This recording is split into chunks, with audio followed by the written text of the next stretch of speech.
Yee yee yee yee yee. Lil Brunson back at you with the back at you, and I am the best reporting on the Eagles. Listen, man, it's if it's not one thing, it's another.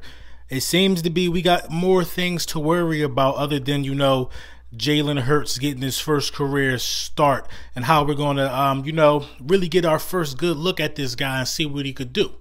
Now, everybody is split. The city is split. The fan base is split. The locker room is split. It's just a split down the middle of the Philadelphia organization like I've never seen before. You got, basically, this is what I'm seeing from out of the team. You got all the young guys riding with Jalen Hurts. You know what I mean? I was real sad to hear Jalen Reagor coming out of his mouth saying that he always catches balls from Hurts after practice. He always does that. He always, practices with Hurts. This before Hurts was even the starter. So being as though you're number one pick, the professional thing to do, in my opinion, is to practice and gain a good rapport with the guy who's going to be throwing the ball. You know what I'm saying? You're supposed to be getting tight with the guy that's going to be throwing the ball. I don't understand that one. It made no sense to me to this day. It just don't make sense to me. You know what I mean? Listen, Jalen Hurts was good in college. He was good in college, man. So Jalen Hurts got some fans. Some of these dudes are fans of Jalen Hurts and the way he was balling. Some of these dudes are fans of it. Some of these dudes that play on the team with him. I'm sure Hightower and Reagor are fans of it. You know what I'm saying? Quez Watkins, everybody know about Jalen Hurts. Everybody know about Jalen Hurts, man. It is what it is.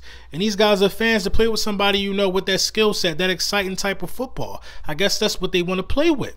But then you got the older dudes. You got your Fletcher Cox.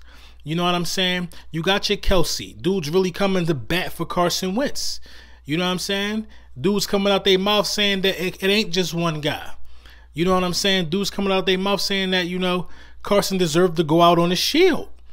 You know what I'm saying? And that's real. When you got a Kelsey, when you got a Fletcher Cox come out and say that, that's different. That's different.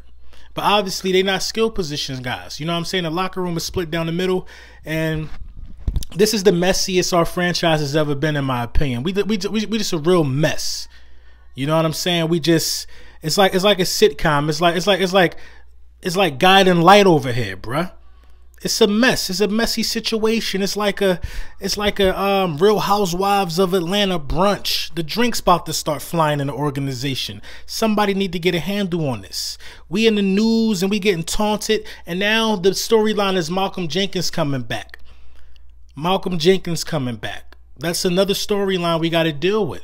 Malcolm Jenkins left on a sour note, and it's apparent based upon the things that he's saying. I'm pretty sure we all seen it. Malcolm Jenkins cannot wait to get a hold of us. Malcolm Jenkins is going to get those dudes fired up to come and attack our offense, which is already struggling and about to debut a rookie quarterback. I'm telling you guys all of this so you guys can never forget. The togetherness that it takes to band through a tough time is something that we need to show. All this stuff that we're going through is going to pass. It passes for most franchises. Some franchises can't get out of this rut, but I know my Philadelphia Eagles don't get out of this rut. You got to band together in these times. You don't want to handle these situations how the football team handled their rut. You don't want to handle it how the Cowboys handle theirs. You don't want to handle it how nobody handled a sticky situation. It's for us to own. So with that being said, we can't laugh at nobody in the division, whether they got a poor record or not, because we was chasing what they got. We got to look ourselves in the mirror as an organization and say, this is how it first starts. Do we want to have a messy run ball club?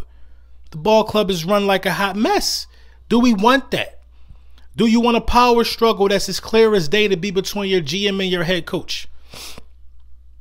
Do you want that? You know what I'm saying? Do you want a GM that's not going to, dismiss, what the scouts are saying and what we should do? Do you want a guy that has that much control? We got to see our identity. Are we going to be a disaster, or are we going to turn it around? A lot of stuff got to happen. A lot of stuff needs to happen. But at the end of the day, you got things like Jason Peters, out for the rest of the season now all of a sudden. I thought Alshon Jeffrey, I know he's working his way back from injury, but I think he should have been benched. I think you brung him back too fast, man. He don't look like himself, and he lost a bunch of weight. He's even slower than what he was. You know what I'm saying? I think guys like Jason Peters should have been benched. They didn't even bench Gary. Gary struggled terribly in the beginning of the season. Was he ever benched? Not to my knowledge. More benching should come, but we'll see. Let me know what you think in the comments.